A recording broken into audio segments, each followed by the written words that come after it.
tuning into Creative Habits Podcast. Today we have a very special guest on our show, Mr. Will Watson. Will Watson's origins stem from Indianapolis, Indiana, and he currently lives and works in Baltimore, Maryland. He received his MFA in painting at the Maryland Institute College of Art in 2018. He is a 2016 to 2018 Leslie King Hammond Graduate Fellowship recipient and has been featured in numerous galleries, including the Curtis Jacobs Gallery in Harlem, New York, the Maryland Institute College of Art and Design, Pepco Edison Place Gallery in Washington, D.C., and Hunter Gallery at St. Wood. Hunter Gallery, where was Hunter Gallery at? It was in Rhode Island. In Rhode Island. Welcome to the show, Will Watson. Thank you for joining us. No, thank you for having me. I know we tried to work this out a little earlier last year. Something happened. I don't know. I forgot. Yeah. So congratulations on your most recent show, 21 Piece Salute. From the picture I saw, it went pretty well. Can you share a little bit about what happened this weekend? So yeah, this past weekend, I was fortunate enough to be one of 21 artists selected to be a part of this exhibition at the Black Wall Street Gallery in Soho, New York. It's a Black-owned gallery. They were honoring the 100-year remembrance. We can't call it an anniversary or anything celebratory, honestly, because it was devastating. But they're acknowledging the 100-year Tulsa massacre with this exhibition. Small history about Tulsa, Oklahoma. There were over 600 plus thriving Black businesses, schools, everything. It was known literally as Black Wall Street. And on this day, 1921, May 31st, and June 1st of 1931 is when they labeled them as riots. And I later learned that they labeled them that way, mostly because insurance policies do not cover riots. So that's how they were labeled riots. I learned that just recently. Wow. But the Tulsa massacre is a massacre because these people just showed up and just started burning, killing, and destroying literally a dominant and prominent Black community over 100 years ago. So that show was dedicated to those ancestors, those individuals who lost their lives on this Memorial Day. And to actually really highlight Black entrepreneurship. So the show was really it's if I could like just put it frankly, it's a show basically just trying to put people on. Yeah. Trying to make sure that these artists can begin building financial success within the world that they want to create for themselves. Yeah, what an honor it is though to come full circle, because you guys were basically commemorating such a horrific atrocity in American history that isn't necessarily acknowledged on such like a public level. So to be able to tell that story and make history telling that story is pretty profound. I want to know, why was your piece focus so fitting for the exhibition? Yeah, I wish I could answer that question, because all of it still truly, it still seems surreal, because I'm just in my studio work necessarily out.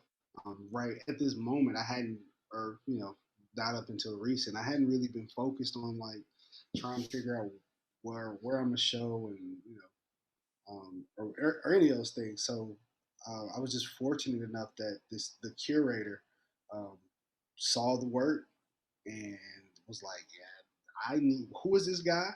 I just met him for the first. I just met the gallery owner and curator for the first time yesterday. Wow. Even after the show, we didn't even get a chance to talk at the show. Um, but yeah, they just saw the work and they were like, "I want that. Find that guy." Yeah.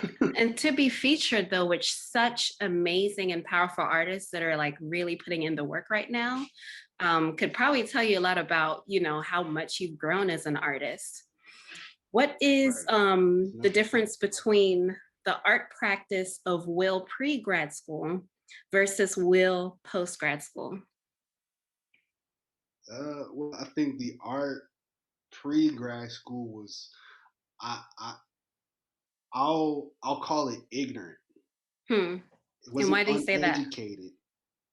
It wasn't uneducated. It was an intentional um it was intentional rebellion of any history or knowledge of anybody that came before me. And that's ignorant. So, but why do you feel it was ignorant? Was it just a well, lack of knowledge or well, because I think it's important to study, and if you desire to do art, I think it's important to know what art came before your stuff. hmm, Even if you don't feel like you're influenced by anything or you don't want to be influenced by anybody, I think it's important for you um, to know those names, to know those people who put in that work to try to do yeah, this thing that's available for you to do now because of them. So for me, it was like, and I grew up in Indiana. So for me, a lot of the artists that I was learning were all predominantly white. So of course I had a natural rejection of that information. hmm, I didn't want to know. I stopped caring for a certain amount for a certain for a certain amount of time. Um, but as I continued to kind of grow and learn, so moving, I started to just kind of realize, hey, in order for myself to be in the spaces that I desire, I'm gonna have to like really take a look at what I'm creating and how I'm creating it, and level up. yeah, So that's grad school was just like you got to take it to the level that you want to see it at. definitely. So what is your creative process like? What do you need in order to get in the groove of maybe coming up with your concepts or figuring out what you want to do? Right. So recently, my creative process has has become one that's like personal. So as long as I can find a moment to um, practice like inner like that doing that inner work. So I need to, make sure that I'm staying consistent with, taking care of my body, watching what I'm eating and Mm, a lot of times even watching and sleeping, watching and reading and listening to stuff on, radio or whatever. But all of those, I say that because all of those things are important pieces of my practice now. Um, I I have to intentionally kind of like seek and like try try to get balance between some of those things. But when I'm in the studio, I need some music. I if I'm in my studio like dancing, I need some room so I can I got to groove a little bit while I'm in that space. yeah. When I look at your most recent work, especially that which you started during your final years at Micah, I noticed that your subject matter is primarily focused on Black men. And I know that you said that you're looking for things that are relative to your experience, but in doing that, do you feel any responsibility or obligation to tell narratives that focus on the diversity of Blackness and Black experience in reference to Black men? um, do I do I feel what now? Why is your subject mostly Black male? Okay. Um, and that's just purely that's the the easiest form of connectivity to me. That's the thing that I know the most. Yeah. Um, being or not. That's the thing that I can't even say I know the most, you know, because like nobody truly knows everything about being a man. Mm. That's another subject. um, but yeah, I think that's primarily because that's the narrative. That's where the narrative is coming from. It's coming um, from a male's perspective, I guess, young black male perspective. Um, however, I don't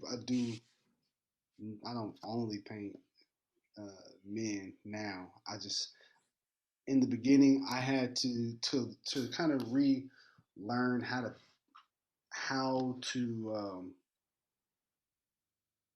how to paint women Mm. without, and I had to make sure like intent was clear and that objectivity is not a situation. Um, yeah, like you know, just making sure like you can clearly and being able to clearly kind of talk about that, making something about what it is versus you know what art history has done. It made a lot of like paintings about you know women as objects. Mm. So So I stayed away from it for a while to yeah. kind of learn how to learn how to do that in my mind. Hmm.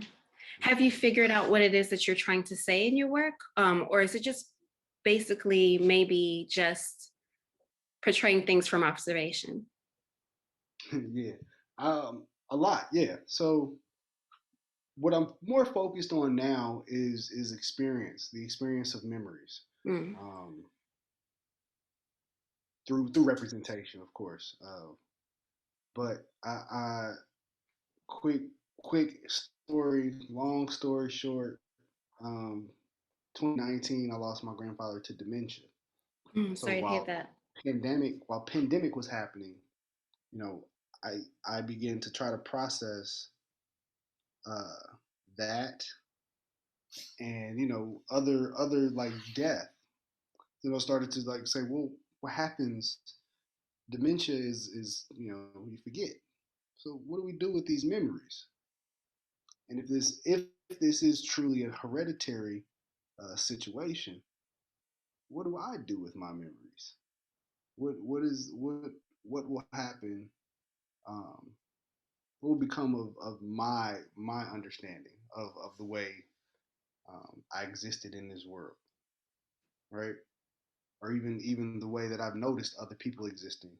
So I started digging in family archives, and that's kind of how I you know started getting to where I am now. And I think with music, it kind of like adds a fusion because I'll like take the history, the family history, and you know through music, there's usually some type of uni, universal language being described in that music, and a lot of times that helps kind of inspire where I can kind of alter narratives within using images from my family's archives, and I do that in a way to try to connect to other people.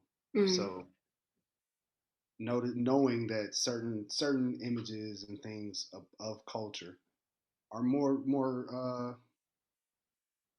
yeah, they're like cultural connecting pieces. Like for instance, the Illmatic or the poster on the back. I know it's just you and your and but just seeing it right now, it like totally gives me Illmatic vibes. Like you know, Yeah. So, what kind of music do you listen to? What fuels your creativity? everything, everything. I am in there listening to audiobooks. I'm in there listening to jazz. Mm. Um, like lo-fi has been like a good kind of like study work vibe. Um, you know, of course, like R&B and hip hop, but I'm taking it to the old school. We in funkadelics, you know, all the we listen. I listen to everything. That's good. When you look Yeah. at how far you've come, Would you have imagined that this would be the outcome? Yes and no. I always imagine myself doing this. Mm, Um, but I think even in imagining yourself doing something, you never truly know how it feels until it happens. mm-hmm. Um, so even with like the success of the show so far, um, still it's cool. But I know like I got a long way to go, you know. So it's like you just be you accept that. Um, you know, you can take your time on patting yourself on the back, but don't forget you got to get back to work. Right. So take us back because I want to know how you got into art. Like what, how? All How right. did it happen? The origin stories. Um,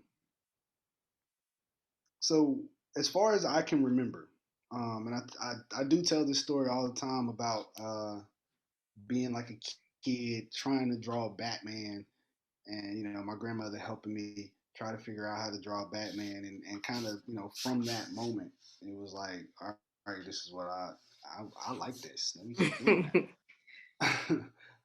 But it was kind of actually how it happened.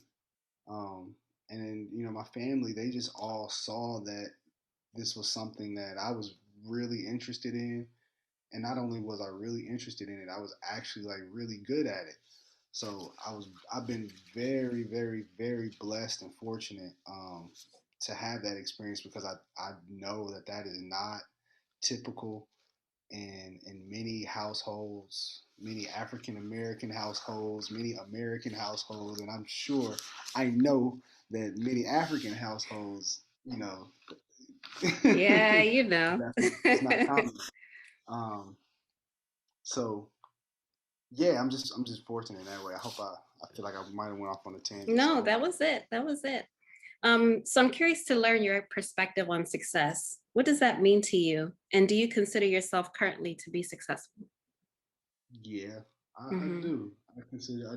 I'll say that first. I definitely consider myself to be successful. Um, and I say that because I don't define success as the amount of zeros or dollars that one may have in their bank account. That is a form of success, yes. Um, and if that form of success is also tied to a goal, which you know if that's one of your goals for success, perfect, boom, go for that, get that bag. Hmm. But I find success in the relationships that I build with people. I find success in in you know my own kind of like daily struggles, and you know anybody's like mental health, you know, and like personal health. Find success in that um, because yo, I'm here. You know, I'm here. I'm Yeah. smiling. um, I find success. Yeah, just being able to kind of move and do some of the things that I've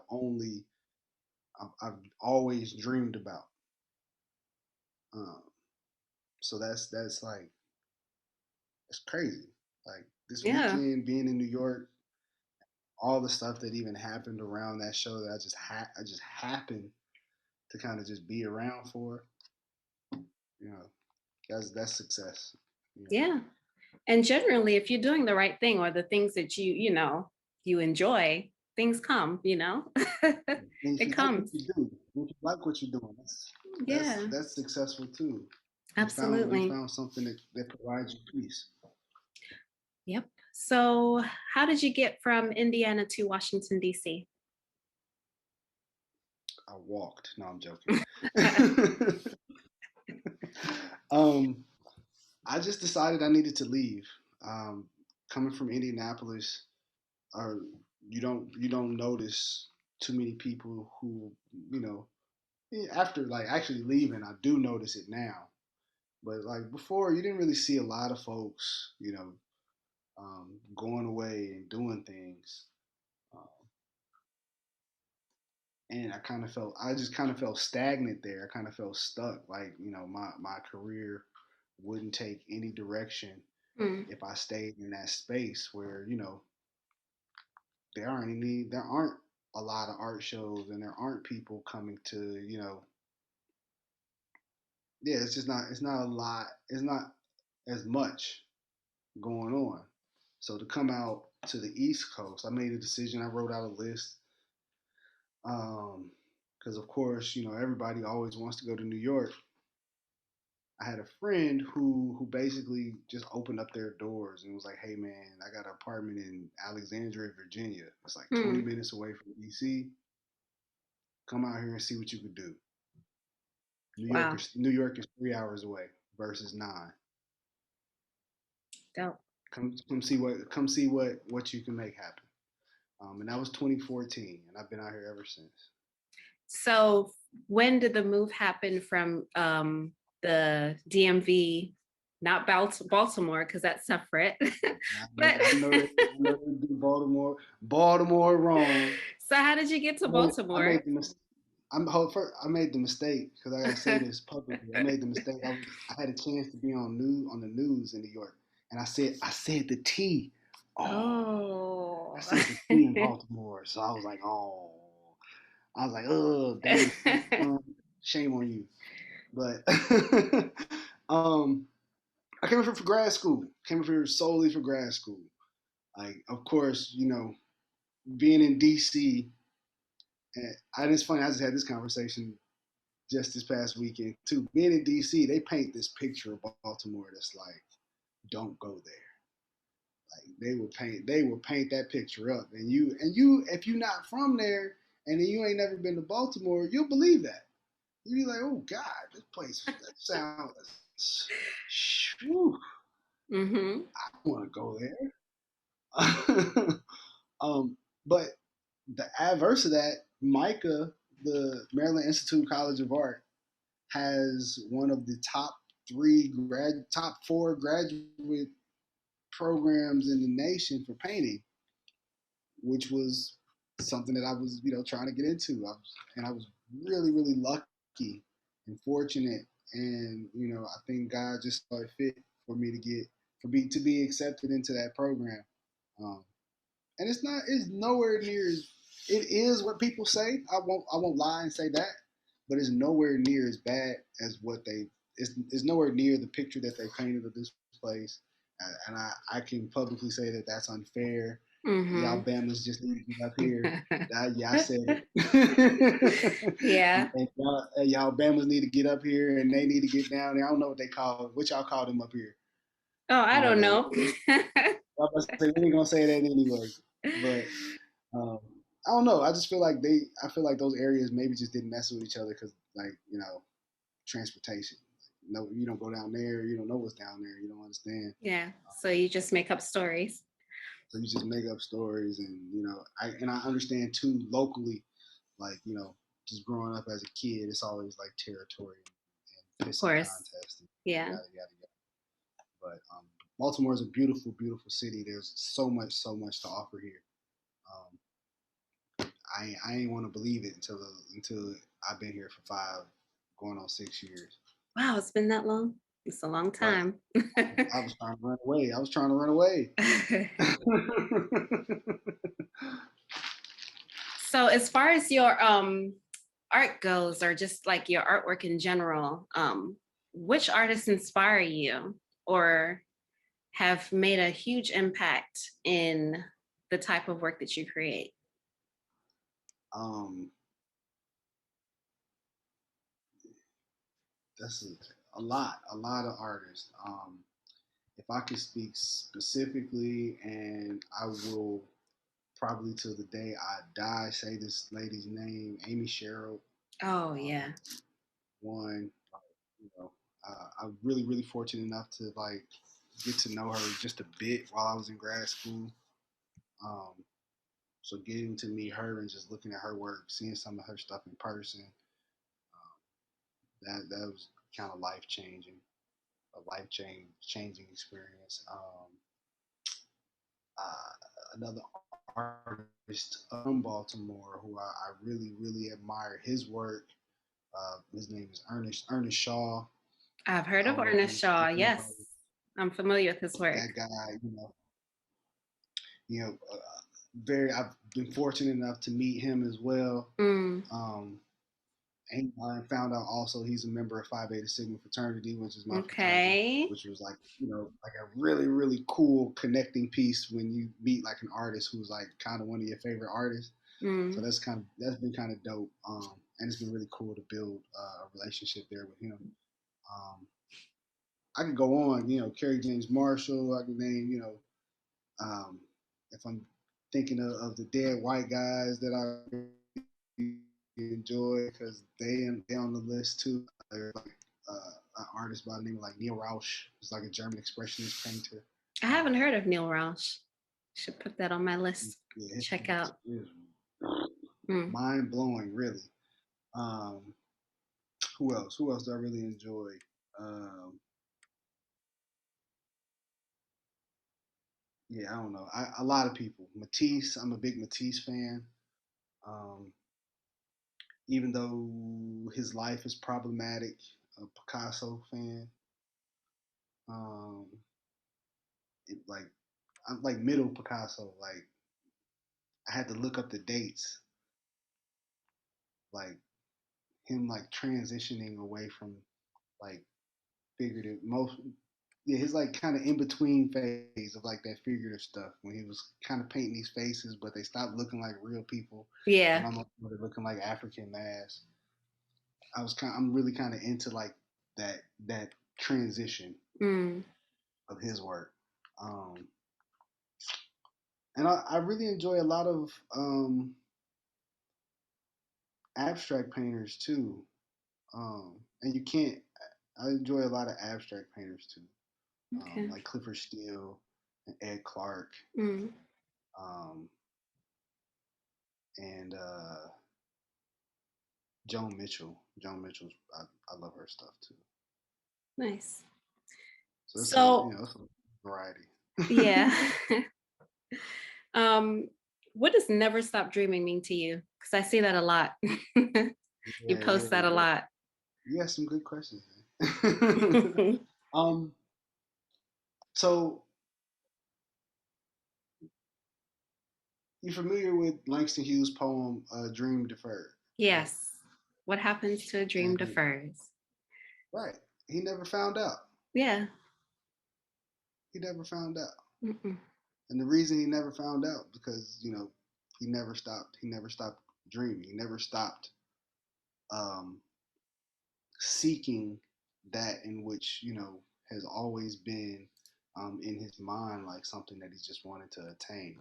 Even in when you reach one goal, when you kind of fulfill one dream, you ought to have other things to dream about. So it is like for me, it's like when you reach one thing, great. You've met that success. Now continue to go for the next thing and the next thing and Mm. the next thing.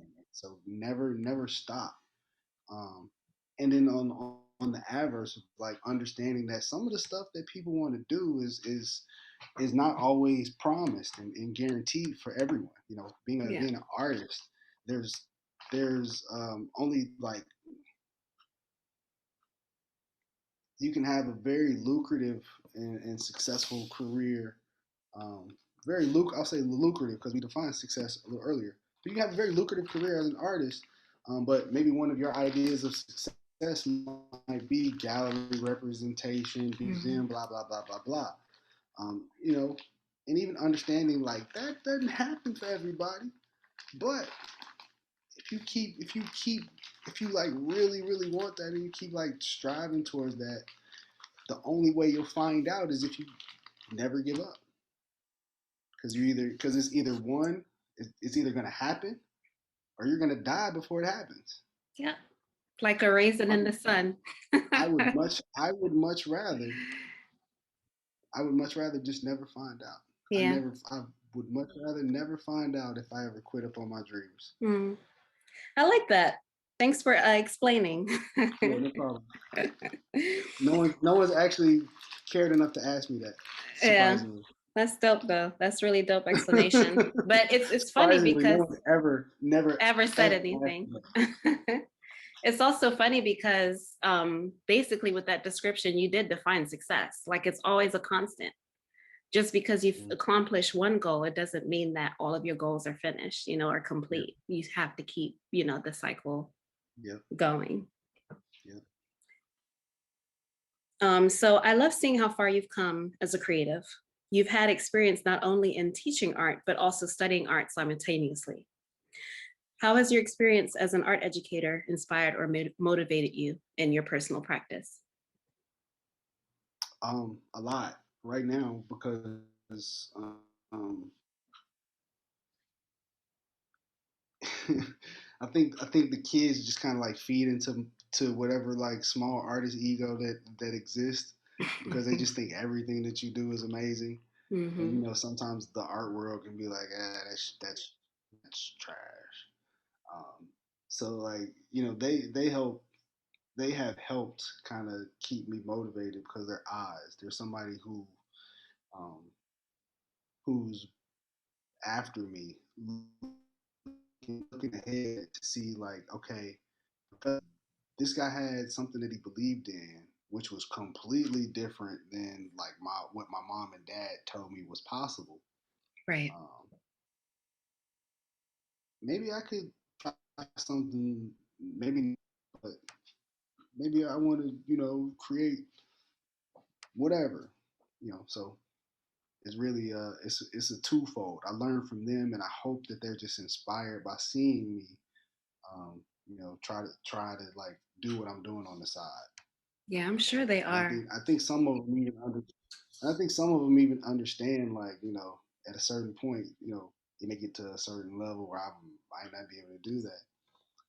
And I think those are the students who really, really kind of like are, kind of really trying to soak in everything, and yeah, they help me because like, they're just they're motivation. Yeah. I just, As a former educator, I could definitely like relate to that because kids are so honest. Like yeah, you can feel the anxiety and the nervousness of like showing your work to a gallery representative or just in that scene. But once you're like in a classroom of kids and you show them your work, like they're super honest about, the things that you create, but also maybe share things that you didn't even see in your own work from their eyes. hmm Hmm. So you're well versed in traditional mediums such as drawing and painting. Is there any medium that you haven't worked with that you'd like to try? I used to do some like hand building in high school. I apologize if my internet's being weird. That's okay. It's a Can you very hear me slow okay? lag, but it's not that bad. Did you hear Okay. me? Oh yeah, But yeah, yeah. in high school I used to do yeah, in high school I used to do like hand building with clay. So that's something that I think one of these days I would love to eventually kind of get myself back into is thinking is also thinking in 3 dimensional forms. Hmm. I'd love to see that actually. Like what you could do with 3D, 3D things. Right. I don't know. I have no idea what I would even make. It'd probably start off completely. Yeah, I don't know. Yeah. At this stage of your, I'll give you. oh, go ahead, Go finish. ahead. I was gonna say like I don't know what it would look like. Because like really, in my mind sometimes I'm like a 50-50 split Mm. abstract and like Yeah. but At this stage of your creative exploration, are you still accepting commissions that are outside of your personal practice? no. What are your feelings on commissions? Huh? I said, what are your feelings on commissions? I was just having a conversation with another artist earlier about how we despise commissions only because they're challenging or there's a fear behind trying to make something that someone can appreciate. But also, on the other hand, it takes away our own personal practice or like our own goals for that thing to focus on, making a quick buck to provide Right, services. right. Um, well, the last I don't really try to do commissions too much because I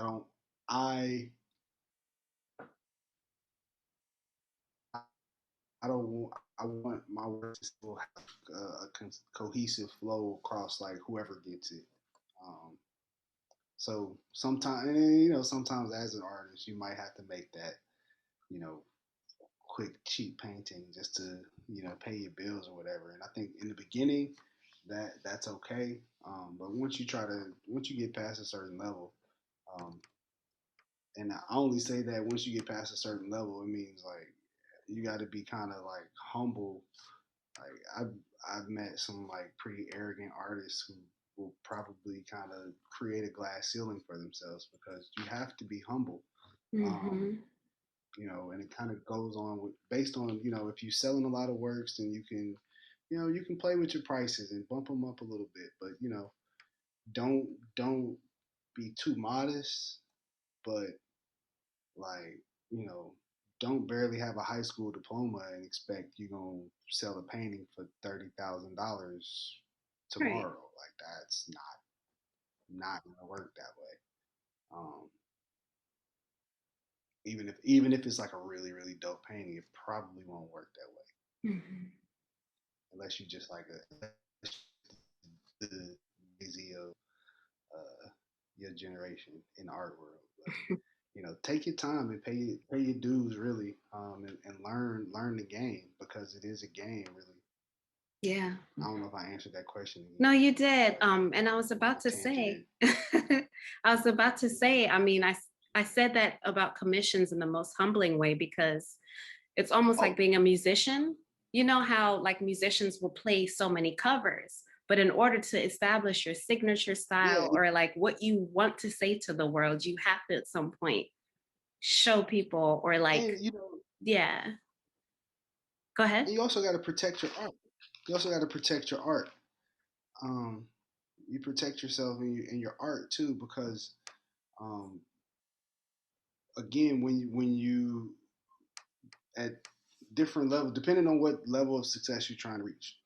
Um, for me, I'm thinking like, yes, homes, but galleries, museums, international, right? We start thinking that way. Um, one, other people are gonna be involved. Other business, you're gonna be paying somebody. Yeah. But also, yeah, protecting your work because like, say you make, and I'm gonna just throw like numbers out for quick math, right? Say you make a painting and you sell it for $100, right? You just sell it. You made um, the painting of this dollar, right? Boom. It's a really nice painting. Looks great. You sell it for $100.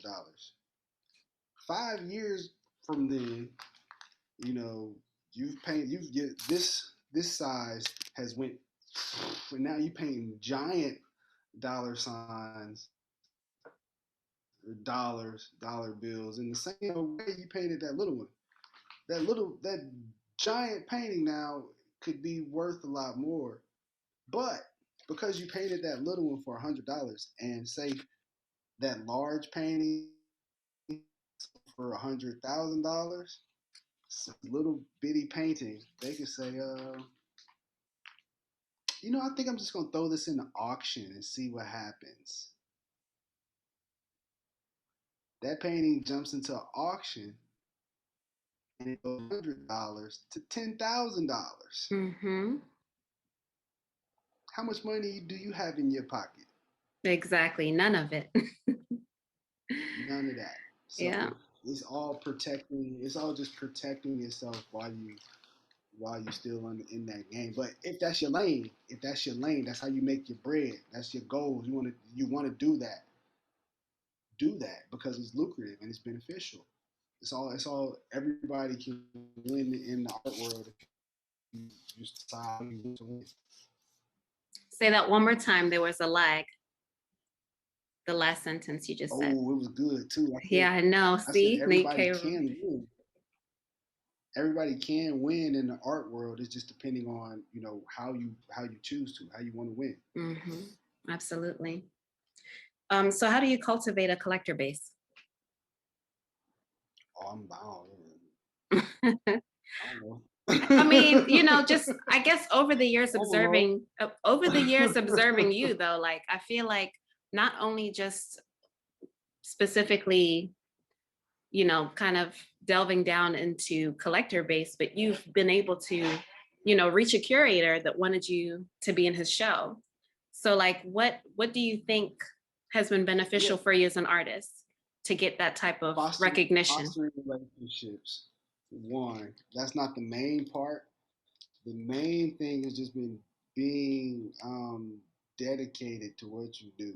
Hmm. Like I feel like if um, almost like training in for a sport, right? That the team who wins the championship worked hard for that championship, um, and then kind of like jumping back, say there's a star player on that team. For that star player, they had to put in a lot of work, and then they had to meet the right people. They had to be around the right circle. So I've just been fortunate enough that God has just placed me around the right people um, in the season of like me just my nose down to the ground and I'm grinding. Hmm. Um, and sometimes that's what happens. Ain't nothing like too crazy or too major happened yet, but I think it's a blessing that people are just paying attention. Love that. So you've spent some time abroad for a residency. What was that experience like, and where did you go? Yeah, it was actually raw. I actually have yet to have the experience of um, doing any artist residencies. Um, but it was a study abroad trip to Venice, Italy. We were there for 3 weeks studying the Venice Biennale. Mm, And the Venice Biennale is Italy's, or it's yeah, it's pretty much like the Olympics for art, if I could just hmm put it simply like that. It's like the countries around the world, um, you know, pool and highlight and select, and yeah, and celebrate certain artists from their countries, um, at this huge art fair, or this huge art exhibition. I won't call it a fair because I don't know what type of business stuff is happening behind the scenes that. hmm Um, but man, it was like a crazy experience because I got a chance to see a lot of like you got to I got a chance to see artwork at maybe it's like highest level because like I said, it's like they say it's like the Olympics. So I got to see like all forms, performance, hmm video, sculpture, like anything you could think of. I got to see all of that at this what is kind of institutionally known as like the highest form of celebratory art, something for artists, right? And then also in that same year, I got a chance to meet Mark Bradford, Oh wow. who represented the United States during that year. And for anybody who doesn't know who Mark Bradford is, like you know, hearing this, you should probably look him up. He's like a 6'7" dude from LA. Like you would think he hooped, but he's like the kindest, most gentlest, like sweetest guy I've like really ever met. His man didn't know me from John, but like we took a picture together, and that picture made you looking at that picture, you think I knew this guy, and we would keying about some stuff that that we remembered from like when I was 5 or something. I don't know. Um, but yeah, it was a great experience. I got to learn. I got a chance to learn a lot. I got a chance to see um, art, contemporary, like new artwork from around the world. Mhm. Not like the boring stuff that's sitting in a museum for 30 years, um, but like people who are doing our peers, people who are from where we're from, our age group, um, and maybe even beyond, Mhm. but still our contemporaries, and see them in that light. And it was cool to just interact with Italian people and people from all over the world too. That's an experience. You learn any Italian words? A little. I've since forgot because I haven't really used much Italian since, but you know, ciao, cafe americano was like daily. Cafe di americana and un brioche was my breakfast. Cup All of right. coffee and So we're coming up to our last few questions. One of them is, have there been any lessons you've learned as an artist that have helped you navigate life just in general? um, be unapologetically yourself. Mm. That's something that I'm still learning, but that is like the most recent kind of lesson that I've like noticeably embraced. I think you knew me when I had my long hair. I I cut did, it I and sure I did. joke, I joke and say, when I cut my hair, it's almost like I forgot who I was. Oh, shame. So you had to grow them back so you can grow back into who you were. Metaphorically, I understood that as a metaphor, Mm-hmm. and so metaphorically, I joke with friends, like, I'm growing my hair back. Mm-hmm. I'm about to be unapologetically Will Watson, the artist, because It's that's who yeah. I It's quite funny. It's quite funny how we go through phases, especially, as artists and being so vulnerable with our personal work. Because I had the same phase, like, this is my third set of locks, and this is the most that I feel comfortable. So, um, I'm what still would, holding on to that. oh, yeah. Yeah, I decided I'm gonna keep that in my personal collection for a little bit longer. Mm-hmm. Just keep But holding on to it. You never know what can happen, You might take off when, soon. when it's right, I'll sell that one when it's right. Oh, yeah. Yeah, yeah. I want to sell that piece. I don't want to have like a gallery on it. I feel you. I feel you. That's like still one of my favorite pieces till this day. Yeah, it was cool. Yeah, it's cool. Like, So what would your ideal opportunity be as an artist? um, my ideal opportunity would be to be a featured artist at the Venice Biennale. Hello. Not going to see, but being I, in the actual show. I joked and said, "Yo, if I was to ever be so lucky, that little American pavilion is going to be the blackest space that Venice has ever seen." Like, I said, hell, we might even do the cha cha Cha cha slide. slide. You Like, got to.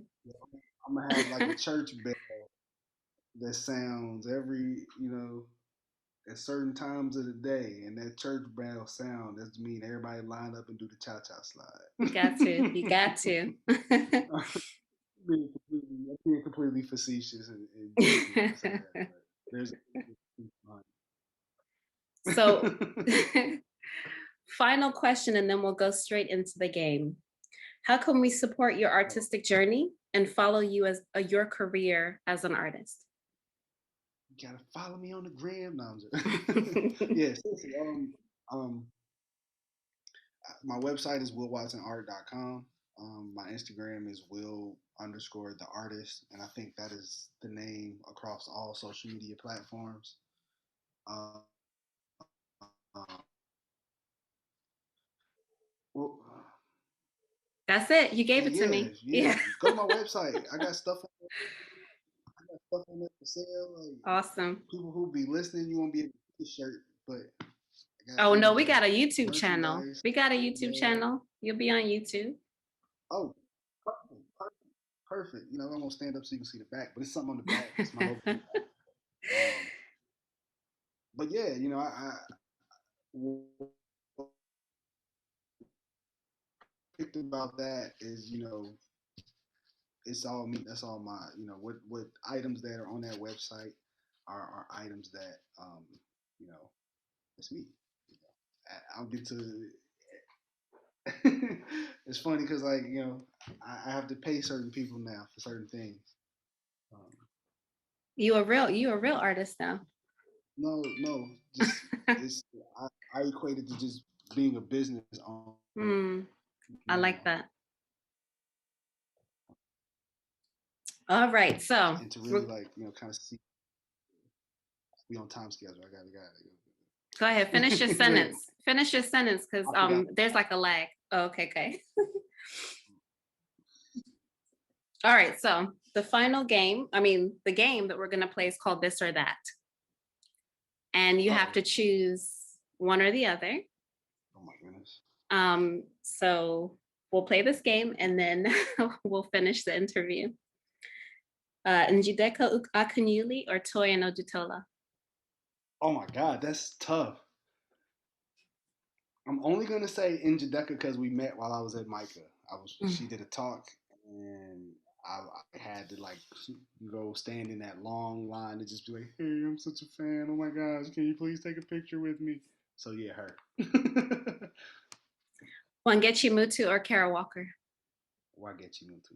But that's tough too because Carol has like the most inspiring work ethic. Um, yeah, like, and she understands her material and her message, and how they both relate to each other. Um, and that's what I admire about Kara Walker so much. But visually, why would you want to? For sure. Okay, I got a tough one for you. You ready? Amy Sherald or Tim Okamura? Amy. Hands down, Amy. No, no shade to Tim. I didn't get a chance to. He and I were supposed to connect this weekend, but didn't. But that's my fault, not his. All right, last one. Um, Jacob Lawrence or Lewis Miley Jones? Why you do this, Jacob? Um, and aesthetics, you know, aesthetically, I look at him and William H. Johnson a lot sometimes for just and I say I look at them for reimagining the black figure. Like they didn't also, you know, stick to a European um, Western canon of representation. So Yeah. Sorry, I got one more. Emory Douglas or Basquiat?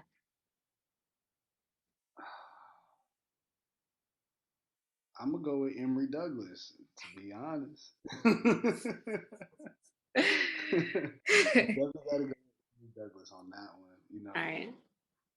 um, the Basquiat was the only like black artist I like learned about growing up. So like he would normally win by default. But in discovering who Emory Douglas was and what he meant to black people, what Mm-hmm. he, you know, and I think if people should just look him up. I ain't even gonna spoil. You should look up Emory Douglas if you don't know who he is, because I promise you he is important to the culture. Phil, Will, it has been such a wonderful time speaking with you. Thank you so much for being on the show. Oh no, All the best to you. it's been Never stop great. dreaming. I wish this could have been in person. Honestly, I Yeah. miss both of y'all, you and Phil. Yeah. I haven't seen you, and I don't even know how the kid has the baby. Huh? The baby sleep. He How was the knocked out. baby? But he's so Oh, good. that's what's He's up. growing. Looking like his daddy. I know you crush your mom life. Yeah, it's different, but and all. it's what it is. Yeah, yeah, yeah, yeah. I love it. I love it. All right, thank you so much.